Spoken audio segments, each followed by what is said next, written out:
right into it. And why are we talking about native today, and why I was invited to talk about native today is basically because this is becoming a very significant revenues in the ad industry. So when we look at the native revenues in Europe here, we are going to see that to be this year over 12 billion business in Europe alone in 2020. And as you can see here in the numbers, it's a significant growth.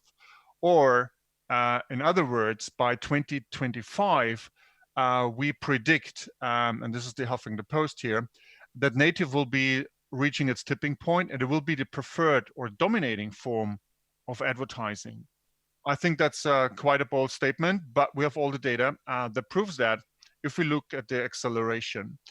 And not only by looking at the data, another point why there we see a native revolution, why this data or this money is going so fast into native, is we simply should question ourselves, why is there such a revolution? And I think there's a very simple answer to that.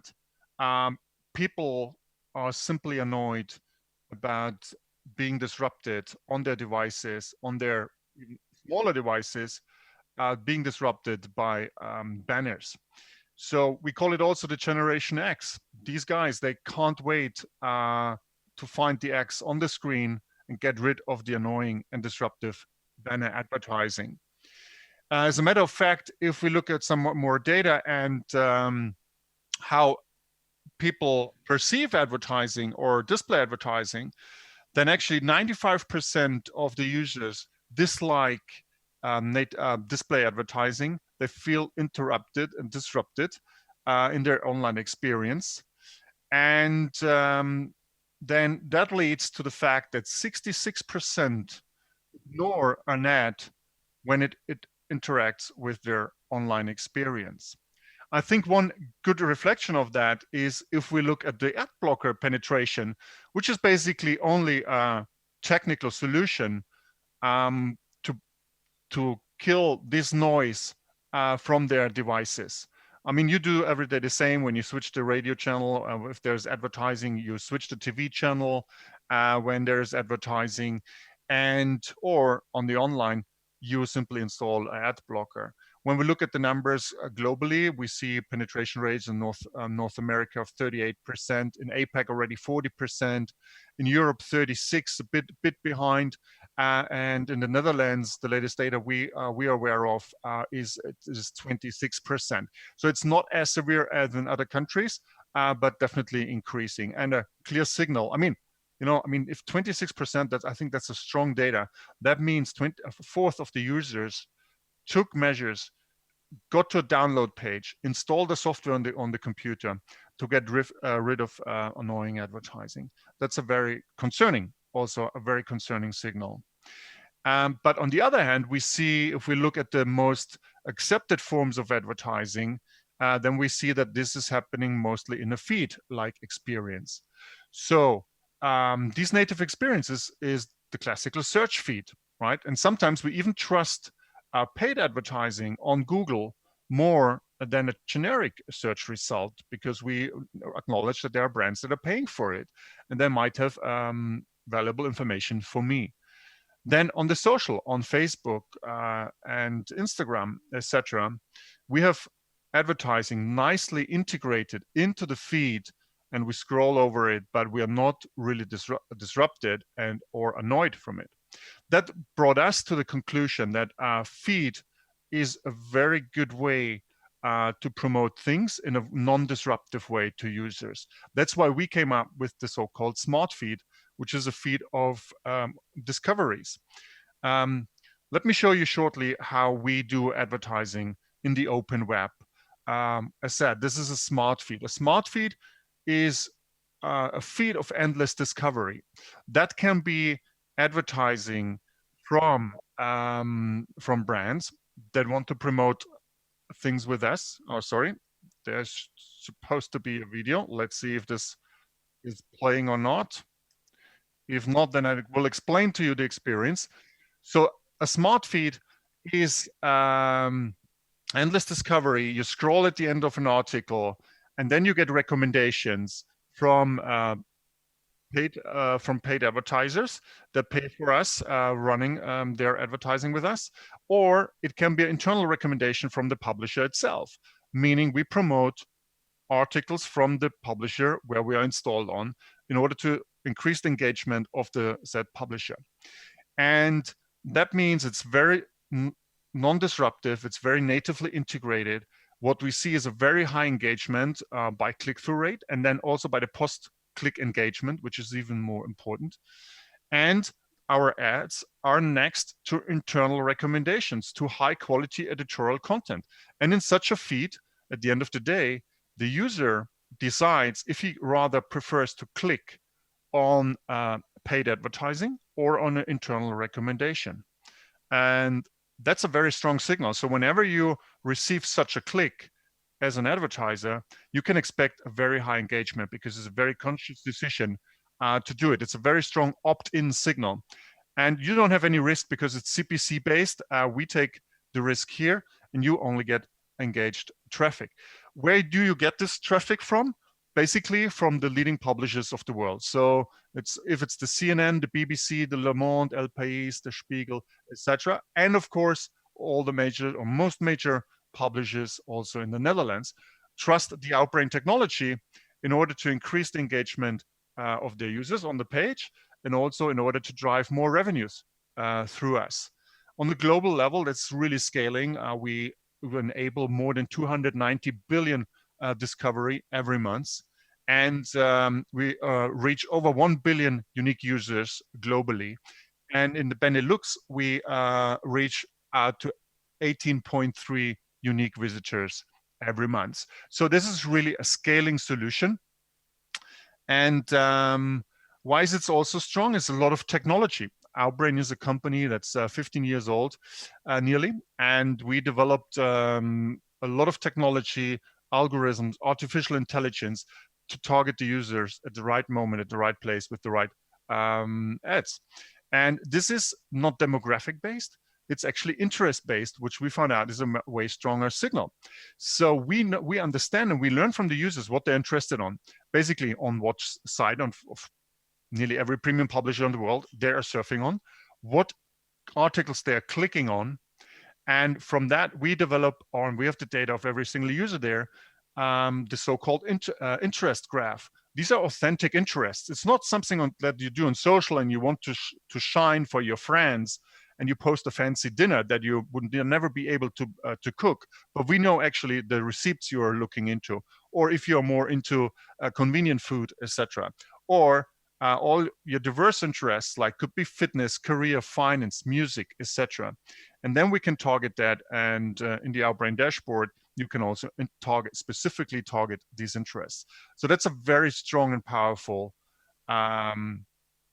measure to do so. If you want to learn more about that, don't hesitate to reach out to me or to Nick Kalse, which is our country manager in the Netherlands. We have a team sitting in Amsterdam that will be very happy to help you with further questions about the product. But we are here not to talk about our product. We also here to talk about what I think will be the next in native. And here are some of our top predictions. First of all, number one prediction is native will go programmatic. And why is this? Well, first of all, when we look at the data, and this is a data from 2019 for 20, it's saying that 87% or nearly 88% of native will be purchased programmatically already in the US in 2020. We all know that US is like the leading market here and driving the pace. But also if we look at other markets like Germany, France, UK, we see that the maturity already of digital ad spending is already bought programmatically. And you know best how fast this was evolving in the last years. Now, if we look now at the native programmatic display ad spending, so that means, for example, also what we are doing, and this is in the US, you see how this was really quadrupling in the last 4 years. So there's enormous growth into native, into programmatic coming from programmatic. And why is this? Because it's, at the end of the day, it's combining the efficiency of programmatic with the effectiveness of native. So far, you have so many different native formats. It's very difficult, right? So on display, you basically globally, you have 6 formats that are quite universal, and that you can place and traffic and serve on most of the inventories out there.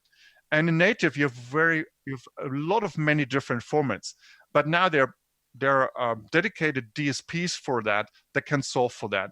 And as a matter of fact, 3 years ago, we acquired a native DSP, which is called Semanta, where we see already quite our amazing take up globally and by the big agencies that prefer also now a native DSP to run all their native campaigns with one scalable solution to be more effective. What is the next prediction? My next prediction is definitely native video, and we see it across our network as well.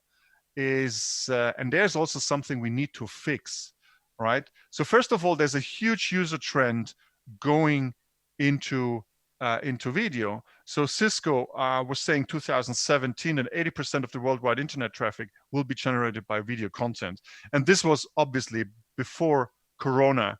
And because this, as we see now, we are talking here over video, we are watching video on demand now. We're consuming so much more online video right now in this times that there will be even a bigger acceleration than this data point here into video.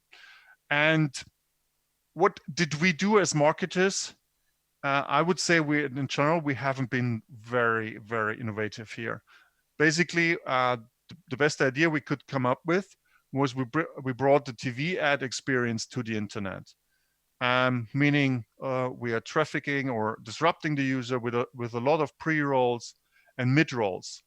If I look at my 3-year-old nephew and I give him a phone with a YouTube video, he's already so fast in detecting when he can skip the ad, right? And as a matter of fact, the non-skippable video ad are the most hated form of advertising these days.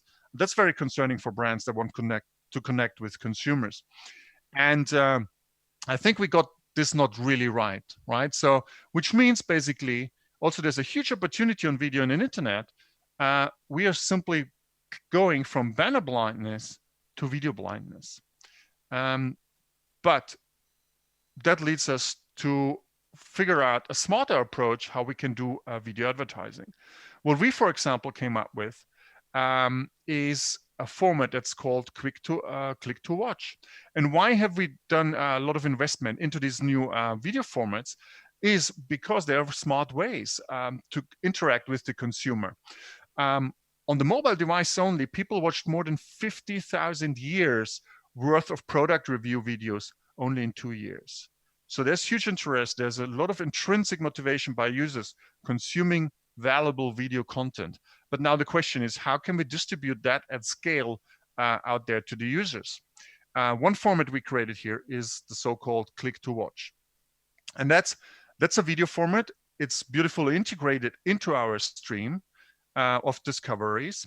You have a play button overlaying the image, clearly indicating the user, wait a second, if you click here, you are going to get a video experience. Are you ready for that? Do you want that? So it's an opt-in. It's not autoplay, no nothing.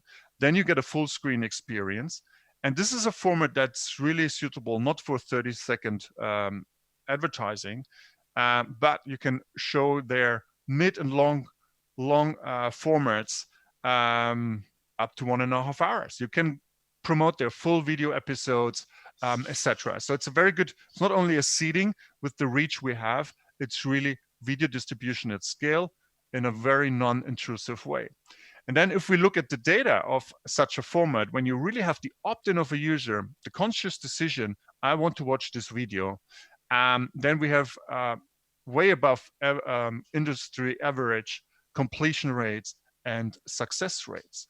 So for this video, this is, for example, for GSK, for toothpaste, and it's toothpaste, right? But they created a really interesting video for it and a very entertaining video for it.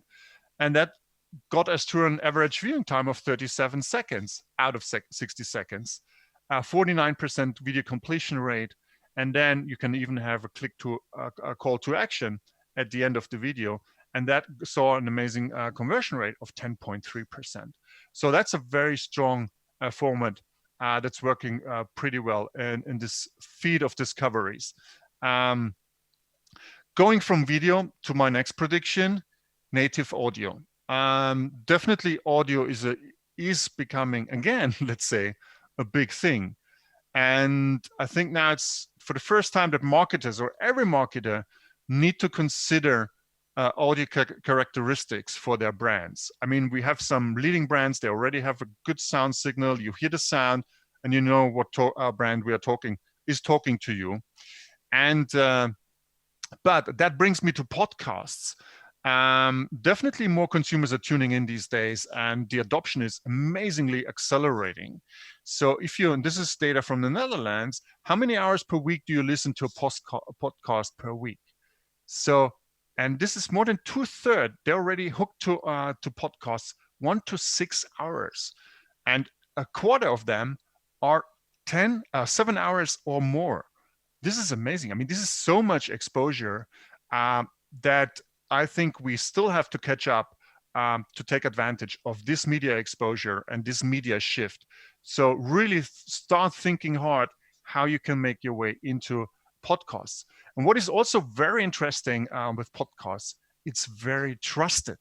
So if you look what does have a very low trust, or hardly any very high trust is vloggers.